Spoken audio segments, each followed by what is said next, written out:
Hello dear friends, welcome to exam Guruji. आज हम 34 mock test discuss करने वाले हैं। तो जिसने चैनल को सब्सक्राइब नहीं किया है वो कर लीजिए, साथ में बेल आइकन को प्रेस भी कर लीजिए। अब देखिए यहाँ पे सबसे पहले हमारा फर्स्ट क्वेश्चन क्या बोल रहा है, how many method of batching of concrete are there. Concrete की जब भी आप बैचिंग करते हैं तो उसके कितने मेथड होते हैं? 2, 3, 5, 6। कितने होते हैं? दो ही मेथड होते हैं। एक वॉल्यूम वैचिंग का होता है, एक वेट वैचिंग का होता है। जो वेट वैचिंग होती है वो मोर एक्यूरेट होती है देन वॉल्यूम से। सो ये इम्पोर्टेंट है। और यहाँ पर एक्यूरेंसी जो होती है, बैचिंग एक्यूरेंसी जो होती है सीमेंट की अगर आप बात करेंगे तो उसके लिए ±2% होती है। एग्रीगेट की अगर आप बात करेंगे तो उसके लिए ±3% होती है। ये भी आप याद रखिए। सो अगला क्वेश्चन क्या बोल रहा था, what is the maximum height through which concrete can be poured. तो कितनी मैक्सिमम हाइट होती है जो हमारे आईएस कोड ने स्पेसिफाइड की गई है। ये हमारा आईएस कोड है, सभी को पता है कि इसके अकॉर्डिंग जो मैक्सिमम हाइट जो है फ्री फॉल जो होता है कंक्रीट के लिए वो 1.5 मीटर होता है। 1.5 मीटर का होता है। यहाँ पे 1.5 तो नहीं दिया गया, लेकिन 0.8 से 0.1 मीटर दिया गया, तो इसलिए हमारा आंसर यही हो जाएगा। वैसे होती 1.5 मीटर है, ये आप याद रखिए।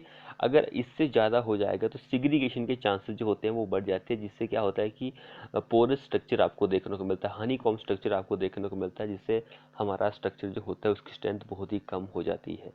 सिग्रीगेशन जो होता है इसमें जो बड़े बड़े पार्टिकल होते हैं जैसे कि एग्रीगेट होता है, वो छोटे छोटे पार्टिकल से सैंड से सेपरेट होता है, उसको आप सिग्रीगेशन बोल सकते हैं। अगला क्वेश्चन देखिए, एज पर हमारे आईएस कोड एक्सेप्टेबल लिमिट जो होती है crack width for concrete structure expose to mild and moderate X four category और कंडीशन के लिए। यहाँ पे माइल्ड एंड मॉडरेट की कंडीशन दी गई है। कितनी एक्सेप्टेबल लिमिट होती है क्रैक विड्थ की? तो इसके लिए आंसर हमारा ऑप्शन ए हो जाएगा। 0.3 mm माइल्ड के केसेस में होती है, 0.2 mm मॉडरेट के केसेस में होती है। ऑप्शन ए हमारा इस क्वेश्चन के लिए आंसर हो जाएगा। अगला देखिए, एज पर हमारे इंडियन रोड कांग्रेस, इसका सेटअप जो है 1934 में हुआ है।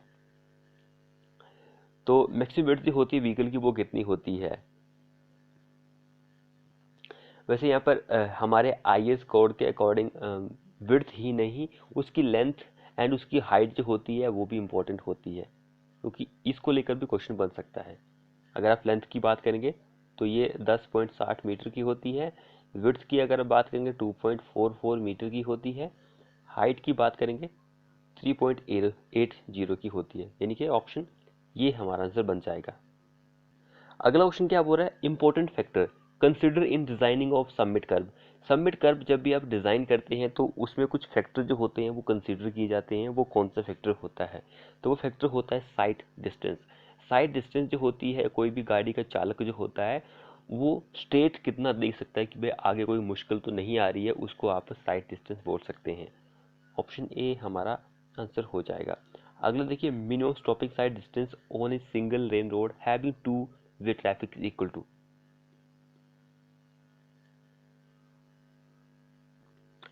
तो इसके लिए 2 टाइम्स ऑफ स्टॉपिंग डिस्टेंस होती है, 2 गुनी होती है, 2 टाइम्स। ऑप्शन सी हमारा इस क्वेश्चन के लिए आंसर हो जाएगा।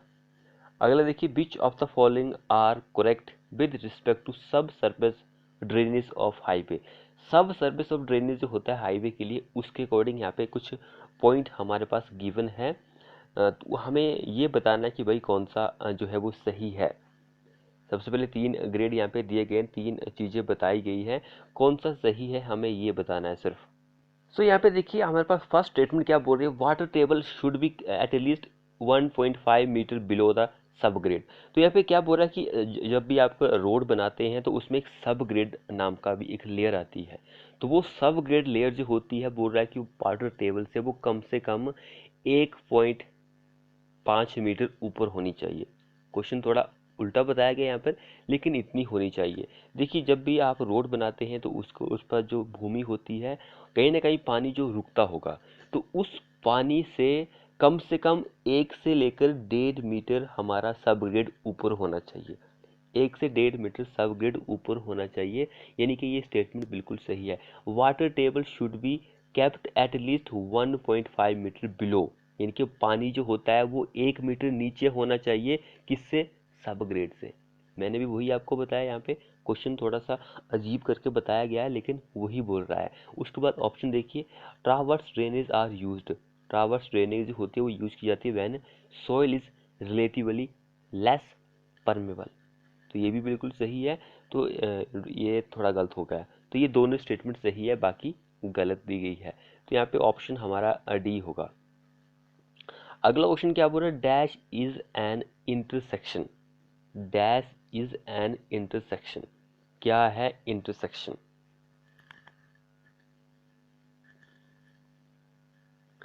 तो ग्रेड सेपरेशन जो होता है वो एक इंटरसेक्शन होता है। ग्रेड में सेपरेशन जो होता है उसको आप इंटरसेक्शन बोल सकते हैं। अगला क्वेश्चन देखिए, एज पर हमारे Indian road standard aggregate subject to soundness test. Aggregate जो होता है उससे आप साउंडनेस टेस्ट करते हैं। Should have an average loss in weight not more than when tested in sodium sulphate after 10 cycle.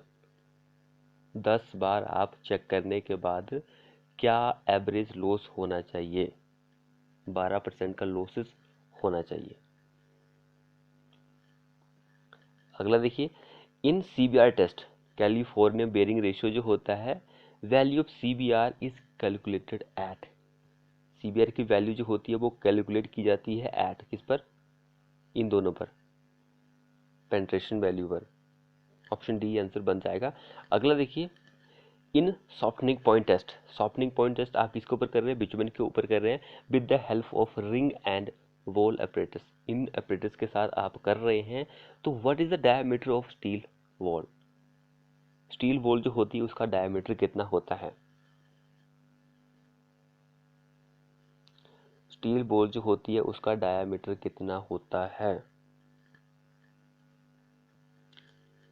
यहाँ पर स्टील का वॉल पूछा गया है, तो उसका 95 सेंटीमीटर डायमीटर होता है। लेकिन एक ब्रास की रिंग भी आप यूज़ करते हैं इस टेस्ट के लिए। ब्रास रिंग जो होती है तो उसका डायमीटर जो होता है वो 15 सेंटीमीटर होता है।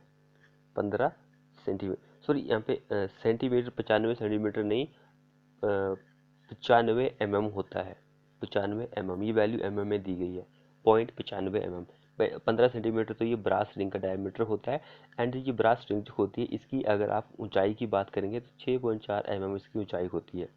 ये भी आप याद कर लीजिए।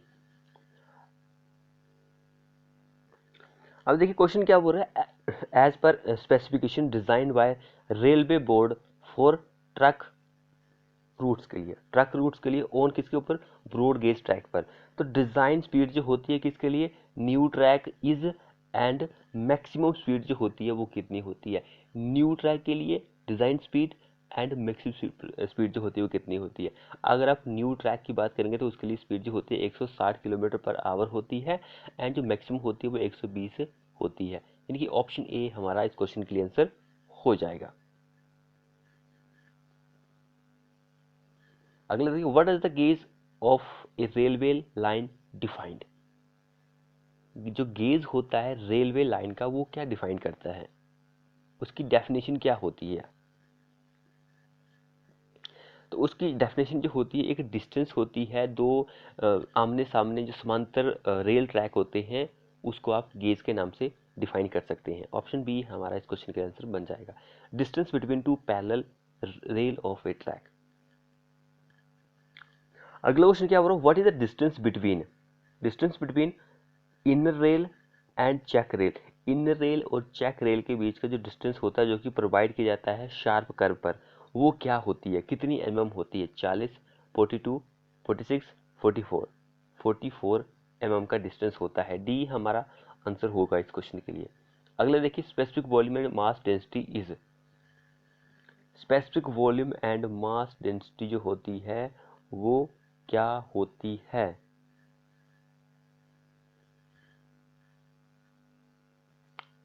वो होता है इनवर्सली प्रोपोर्शनल। ऑप्शन बी हमारा इस क्वेश्चन के लिए आंसर होगा। अगला देखिए, fluid fluid that do not follow the linear relationship between shear stress and rate of deformation are termed as। एक ऐसा फ्लूइड जो फॉलो नहीं करता है लीनियर रिलेशनशिप जो होता है किसके बीच में, shear stress and rate of deformation के बीच में, उसको आप कैसे डिफाइन कर सकते हैं कि भाई वो कौन सा फ्लूइड होता है। यहाँ पे 4 आंसर हमारे पास दिए गए हैं। सो वो होता है non Newtonian fluid. Option C इस क्वेश्चन के लिए आंसर हो जाएगा। अगला देखिए, the difference of pressure between the inside and outside of a liquid drop. Liquid drops जो होती है उसके प्रेशर का डिफरेंस बिटवीन किसके बीच में, इनर एंड आउटसाइड जो होता है उसका डिफरेंस होता है वो क्या होता है। तो जो प्रेशर होता है वो होता है P is equal to 2T/R। P is equal to 2T/R। अगला देखिए, the distance of vena contracta from the orifice is approximately. Distance जो होती है वेना कॉन्ट्रैक्टा की फ्रॉम द ओरिफिस वो कितनी अप्रोक्सीमेट होती है, कितने अप्रोक्सीमेट होती है, तो वो होती है D/2 यानी कि half diameter of orifice. Half diameter of orifice D हमारा इस क्वेश्चन के लिए आंसर बन जाएगा। अगला क्वेश्चन देखिए, the hydraulic great line for flow in pipe of constant internal diameter. Hydraulic great line जो होता है फ्लो जो हो रहा है पाइप में हो रहा है कांस्टेंट हो रहा है, इंटरनल डायमीटर जो होगा डैश, तो वो is always sloping down in the direction of flow.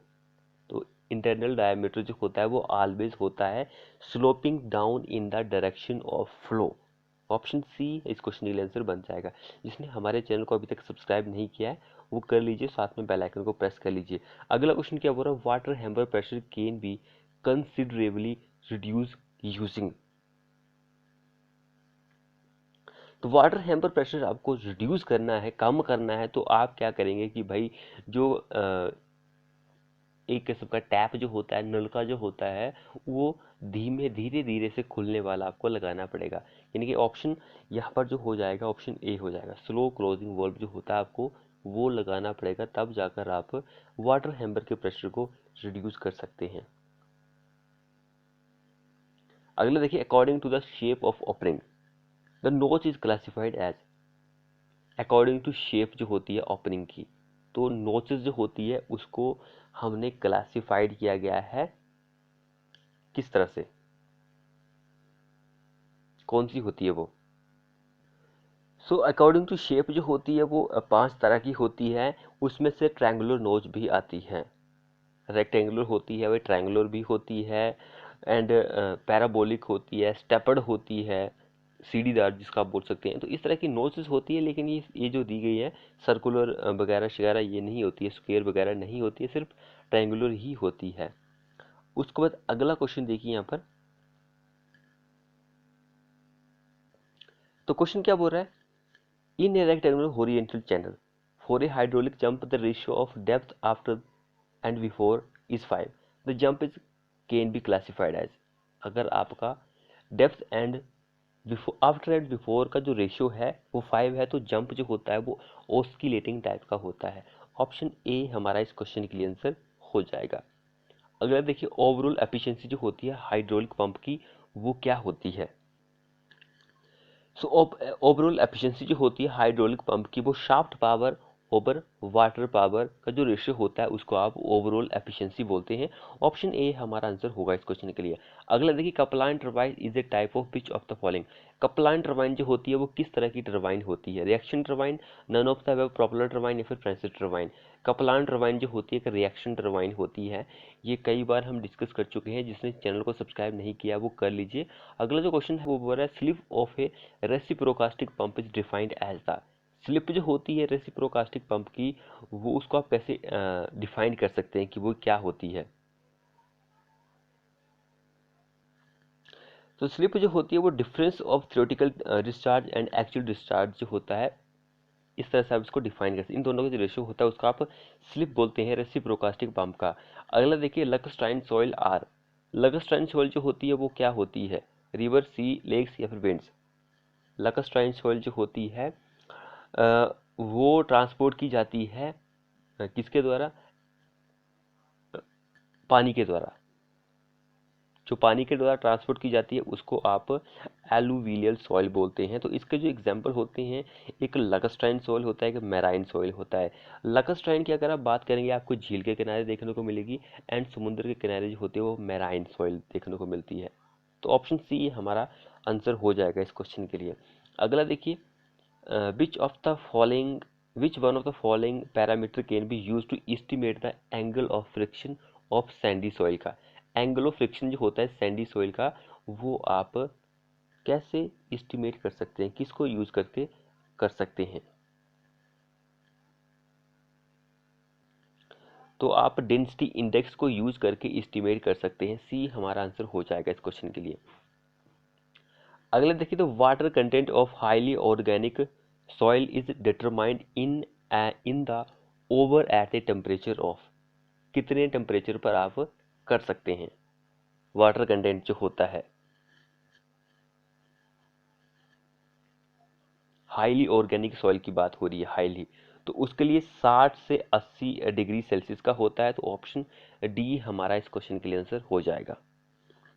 तो ये तो हो गया ऑर्गेनिक सॉइल के लिए। अब एक हमारे पास इनऑर्गेनिक भी होता है, इनऑर्गेनिक, तो इसके लिए 105 प्लस माइनस 5 डिग्री सेल्सियस होता है इनऑर्गेनिक के लिए। ऑप्शन सी हमारा इस क्वेश्चन के लिए आंसर बन जाएगा। अगला क्वेश्चन क्या बोल रहा था? कॉफिशिएंट ऑफ यूनिफॉर्मिटी इनके C U for well graded sand के लिए must be greater than, sand की अगर आप बात करेंगे सी यू के लिए तो वो होता है 6 से ज़्यादा होता है। अगर आप ग्रेवल की बात करेंगे तो उसके लिए 4 से ज़्यादा होता है। सैंड के लिए पूछा है, ऑप्शन सी हमारा इस क्वेश्चन के लिए आंसर होगा।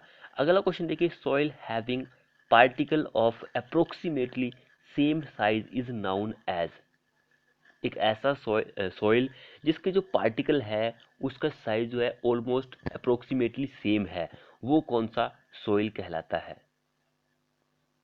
तो वो होता है uniformly graded soil. Option C हमारा इस क्वेश्चन के लिए आंसर होगा। तो फ्रेंड्स, ये थे हमारे मोस्ट 30 क्वेश्चन। वीडियो को अपने दोस्तों के साथ शेयर करें, चैनल को सब्सक्राइब नहीं किया तो कर लीजिए, साथ में बेल आइकन को प्रेस कर लीजिए। मिलते हैं ऐसी ही नेक्स्ट वीडियो में।